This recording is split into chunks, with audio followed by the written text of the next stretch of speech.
आपको जयपुर लेकर चलते हैं, शरद कुमार से मिलवाएंगे।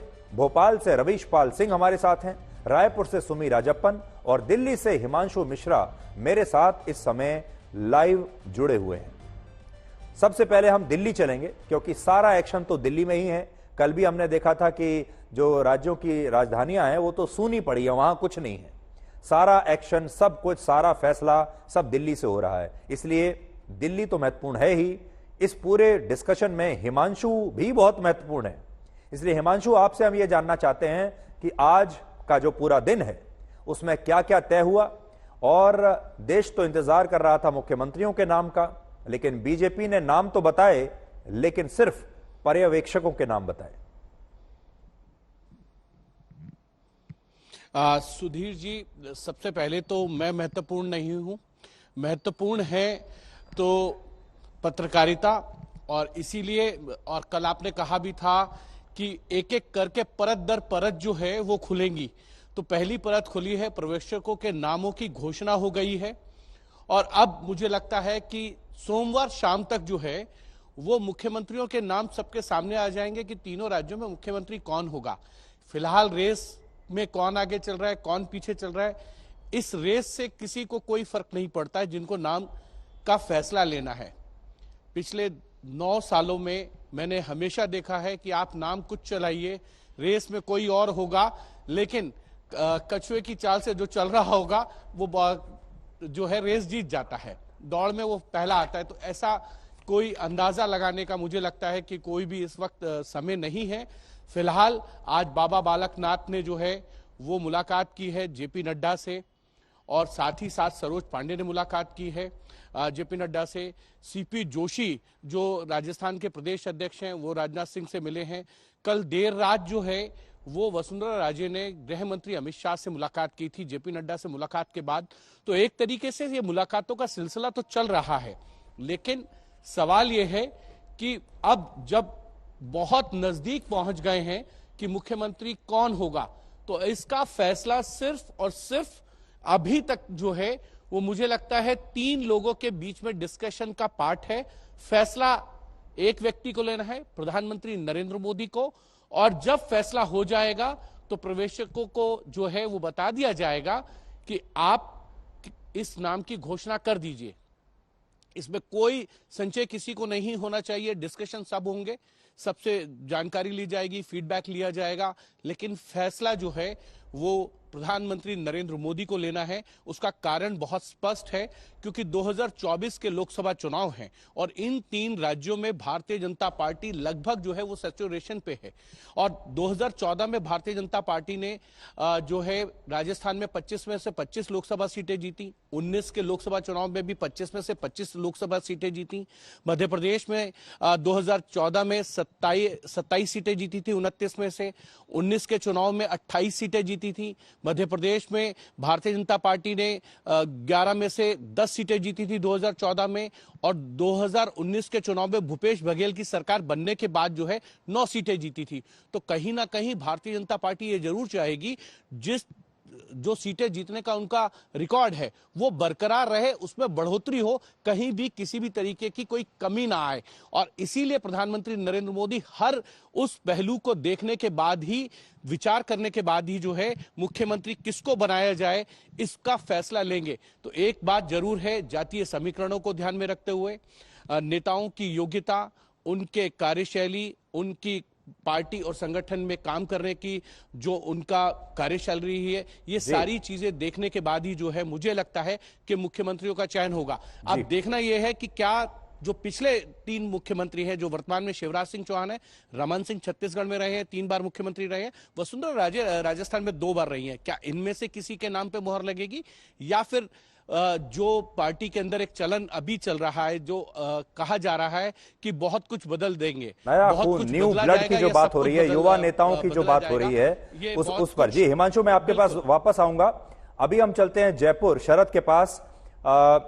शरद, आपको अभी जयपुर में क्या तस्वीर दिखाई दे रही है? क्या वसुंधरा राजे का नाम अभी भी आपको लगता है कि वो अभी भी दौड़ में है, या धीरे धीरे वसुंधरा का नाम बाहर आ गया है? कल रात 12 बजे पहुंची थी वो अमित शाह से मिलने के लिए और उसके बाद से उनका कोई भी कम्युनिकेशन नहीं आया है। वो दिल्ली में ही है, जयपुर नहीं लौटी हैं, जबकि पर्यवेक्षकों की घोषणा हो गई है। पर्यवेक्षक राजनाथ सिंह सबसे मिल रहे हैं। जितना बड़ा राज्य, जितने उलझे हुए मसले, उतने ही बड़ा नेता पर्यवेक्षक के रूप में राजनाथ सिंह के ऊपर महती जिम्मेदारी है। कम से कम 1 दर्जन नेताओं से मिल चुके हैं, लोगों के दिल की राज समझ रहे हैं, क्योंकि राज कौन बनेगा मुख्यमंत्री, ये तो मोदी जी के पास है। कहा जा रहा है कि पता नहीं विधायक दल की बैठक शुरू होगी तब वहां से फोन कॉल आएगा या फोन कॉल करके पूछेंगे तब बताया जाएगा। मगर देखिए, वसुंधरा राजे का जो 3-4 दिन पहले रात को हुआ है वो बहुत डैमेजिंग है।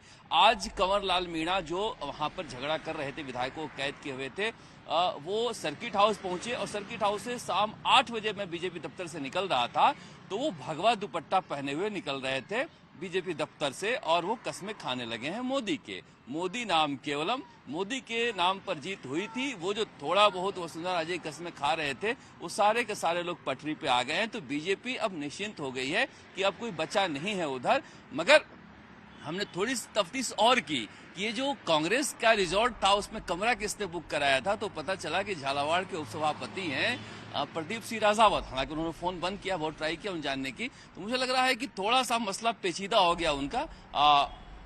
चौंकाने वाले जहां तक कहे जा सकते हैं। सीधा आपसे एक ये सवाल पूछता हूं, क्या आपको ऐसा लगता है कि जो कुछ हुआ, ये जो रिजॉर्ट पॉलिटिक्स हुई है, क्या आपको ऐसा लगता है कि ये विधायक बगावत कर सकते हैं? क्या आपको ऐसा लगता है कि अगर वसुंधरा राजे सिंधिया को नहीं बनाया गया तो वो बगावत करने की स्थिति में है?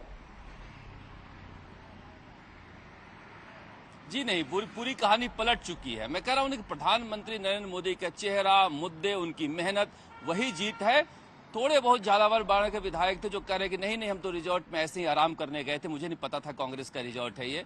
लेकिन देखिए, कोई मसला बचा ही नहीं, अब वो पुरानी कहानी हो गई है। तो शरद, बिल्कुल सही बात है, कोई मसला अभी बचा नहीं है। जयपुर में भी अभी असल में कुछ नहीं बचा है, सब कुछ दिल्ली से ही तय होगा। एक बार हम भोपाल चलते हैं रवीश पाल सिंह के पास। रवीश, भोपाल से आज 2 चीजें जो हैं सामने आई। एक तो ये कि शिवराज सिंह चौहान का नया बयान कि मामा और भैया का जो पद दिया है लोगों ने, उनके लिए वो महत्वपूर्ण है, मुख्यमंत्री का पद महत्वपूर्ण नहीं है, जिससे ऐसा लगता है कि वो धीरे धीरे इस रेस से अपने आप को सम्मानजनक तरीके से बाहर निकाल रहे हैं। और दूसरा, जो अभी नए नाम आ रहे हैं जिसमें ऋति पाठक का नाम जो नया उस रेस में दिखाई दे रहा है, इस पर आपका क्या कहना है? जी बिल्कुल सुधीर जी, अब ऐसा लग रहा है कि दिल्ली से होते हुए धीरे धीरे जो हलचल है अब वो मध्य प्रदेश की ओर बढ़ रही है। पर्यवेक्षकों के नाम के ऐलान के साथ ही आप देखिए कि आज ही शिवराज सिंह चौहान ये बयान देते हैं, जबकि आज ही दोपहर में पर्यवेक्षकों के नाम का ऐलान हुआ। आज ही प्रहलाद सिंह पटेल जीतने के बाद पहली बार भोपाल आते हैं और भोपाल में वो सीधे विधानसभा जाकर के जो सदन का सदस्य बनने की कागजी कार्रवाई है वो पूरी कर देते हैं। आज ही शिवराज सिंह चौहान के साथ शाम को प्रहलाद सिंह पटेल जो 3 दिसंबर को विजयी घोषित हुए हैं, आज पहली बार दोनों नेताओं की मुलाकात होती है। तो हलचल अब धीरे धीरे बढ़ रही है मध्य प्रदेश में। लेकिन इस बीच, जैसे कि हम सभी जानते हैं, प्रधानमंत्री नरेंद्र मोदी हमेशा चौंकाने वाले फैसले लेते हैं और इसी बीच आज जो चौंकाने वाला नाम सामने आ गया है वो अचानक से ऋति पाठक का आया है, जिनका नाम अभी तक दूर दूर तक रेस में ही कहीं नहीं था। अचानक से आज ऋति पाठक के नाम की सुगबुगाहट शुरू हो गई और माना यह जा रहा है सुधीर जी कि ऋति पाठक इससे पहले भी जब सांसद बनी थी उस समय भी उनके नाम का जिक्र नहीं हुआ था कि उन्हें टिकट मिलेगा सांसद का, लेकिन देखिए उन्हें टिकट भी मिला, वो जीती भी। और इस बार जब उन्हें विधानसभा का टिकट दिया तो हर कोई हैरान हो गया और ये मान के चला जाने लगा कि सीधी सीट जो है वो कम से कम भाजपा के हाथ से निकल गई, क्योंकि वहां पर भारतीय जनता पार्टी के 20 साल से विधायक केदार शुक्ला का दावा था और जोरदार तरीके से दावा था। लेकिन इस बार सीधी में जो पेशाब कांड हुआ था उसके बाद से ही जो केदार शुक्ला थे वो बैकफुट पर चल रहे थे। दूसरी तरफ जो घर जमींदोज किया गया था आरोपी का, उसकी वजह से ब्राह्मण वर्ग जो है वो नाराज था भाजपा से। ये कयास लगाए जा रहे थे कि इस बार वहां नुकसान होगा। लेकिन जिस तरीके से वो सीट भी ऋति पाठक ने निकाल ली, तो जैसे कि माना गया है कि प्रधानमंत्री मोदी की गारंटी और साथ ही में ऋति पाठक की किस्मत, इन दोनों की जो जोड़ी है, किस्मत की और मोदी की गारंटी की, उसने सीधी जैसी कठिन सीट भी भाजपा की निकलवाई। और इसी बीच में अचानक से आज ऋति पाठक का नाम सामने आ गया है। हालांकि अभी भी इतने सारे नामों में हम ये मान के चलें कि एक नाम और जुड़ गया है। अब जब पर्यवेक्षक रविवार को आएंगे और सोमवार शाम को करीब 7 बजे विधायकों की बैठक होगी विधायक दल की, उसके बाद स्थिति और ज्यादा साफ हो जाएगी। लेकिन इतना तो तय है कि फैसला जो भी हो वो होना मोदी के मन का ही है, क्योंकि एमपी के मन में मोदी, इसी नारे के साथ भाजपा ने ये पूरा चुनाव लड़ा था। जी रवीश, अब चलते हैं सुमी के पास रायपुर में। सुमी, रायपुर में से आपके पास कोई नया अपडेट? मौसम तो जैसा कल आप बता रही थी कि साफ हो गया है, लेकिन स्थिति, जो राजनीतिक स्थिति है वो स्पष्ट नहीं हो रही है। तो आपके यहां लिस्ट छोटी होती जा रही है या लिस्ट और लंबी होती जा रही है?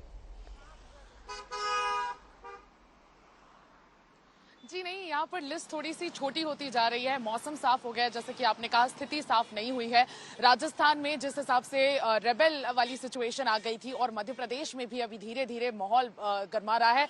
छत्तीसगढ़ की तासीर काफी ठंडी है, यहाँ के लोगों की तासीर काफी ठंडी है। और क्योंकि यहाँ पर बीजेपी ने फुल मेजोरिटी जो हासिल की है प्राइम मिनिस्टर नरेंद्र मोदी के नाम पर ही हासिल की है, तो कोई पॉस्चरिंग यहाँ पर अभी बिल्कुल पिछले 2 दिनों से नहीं चल रही है। और बिल्कुल ऐसे कोई रेबेल वाली सिचुएशन भी नहीं है कि कोई नाराज हो जाए, किसी को मनाना पड़े, ऐसा कुछ नहीं है। यहाँ पर स्थिति काफी ठंडी हो चुकी है और अब 2 दिन 48 घंटों तक इंतजार करना होगा यहाँ के लोगों को। लेकिन लोगों से जब हम बात कर रहे हैं तो वो साफ हो रहा है कि उनको एक नए चेहरे का ही इंतजार है। वो बिल्कुल नहीं चाह रहे हैं कि डॉक्टर रमन सिंह या ऐसे कोई पुराने चेहरे वापस आए। वो नई पूरी कैबिनेट में लोगों को नए चेहरे देखना चाहते हैं और सीएम के तौर पे भी बिल्कुल एक नया चेहरा देखने की उनकी मंशा है। तो ये चीज यहाँ पर साफ हो रही है। लेकिन अगर पॉलिटिकल ऑब्जर्वर्स की जो डेवलपमेंट की बात करूं मैं, तो भारतीय जनता पार्टी ने यहाँ पर बहुत ही मेटिकुलसली सोचा है और यहाँ पर भी पॉलिटिकल ऑब्जर्वर चुनने में भी उन्होंने कास्ट पॉलिटिक्स को काफी ध्यान में रखा है। उन्होंने अर्जुन मुंडा को चुना है, जो छत्तीसगढ़ के बिल्कुल नेबरिंग स्टेट झारखंड के 3 बार सीएम रहे हैं और ट्राइबल के बहुत बड़े चेहरे रहे हैं। तो उनको चुनना कहीं ना कहीं बहुत अपने आप में एक इंडिकेशन है कि हो सकता है कि ट्राइबल सीएम जिसकी कवायद लगाई जा रही है और जो हम लगातार आर्ग्यू करते जा रहे हैं, अजम्पशन करते जा रहे हैं कि ये हो सकता है ट्राइबल सीएम की तरफ इस बार स्टेट बढ़ रहा हो, तो 48 घंटे में ये भी स्थिति साफ हो जाएगी और ये मौसम जो है वो पूरे तरीके से खुल जाएगा, हो जाएगा। जी बिल्कुल। और देखिए, हम लगातार हर रोज आपको या तो आपसे गाना पूछते हैं या आपको शब्द देते हैं। तो पिछले 2 दिनों से जो शब्द चल रहा था वो था इंतजार, क्योंकि इंतजार लंबा लंबा चलता ही जा रहा था। फिर कल हमने एक शब्द आपको दिया था, वो था गुप्त, क्योंकि इंतजार तो चल रहा है लेकिन सूची और नाम बिल्कुल गुप्त हैं। और आज अगर आप कहें तो आज का जो शब्द होगा वो होगा नया, कि जो कुछ होगा वो नया होगा, जो नाम होगा, जो कैबिनेट होगी उसमें एक नयापन होगा। तो आज का शब्द हम कह सकते हैं कि वो है नया। कल हमने अपने दर्शकों से और आप सबसे भी पूछा था कि उन्हें इन राज्यों की स्थिति पर कोई गाना याद आता है तो हमें बताएं, और बहुत बड़ी संख्या में, सोचिए, लोगों ने सोशल मीडिया पर हमें कुछ गाने बताए हैं और कहा है कि ये गाने बिल्कुल फिट बैठते हैं। तो एक गाना जो सबसे ऊपर है वो है इंतहा हो गई इंतजार की। दूसरा गाना आया तुझे याद मेरी आई किसी से अब क्या कहना। तीसरा कैसा है कौन है वो जाने कहां है। फिर अगला गाना सुनो ना सुन लो ना मुख्यमंत्री मुझी को चुन लो ना। तो देखिए, हमारे जो दर्शक हैं वो भी बड़े क्रिएटिव हैं और सोशल मीडिया पर बहुत सारे दर्शकों ने लिखा। तो आज मैं आपको जो नया शब्द दे रहा हूं वो शब्द है नया।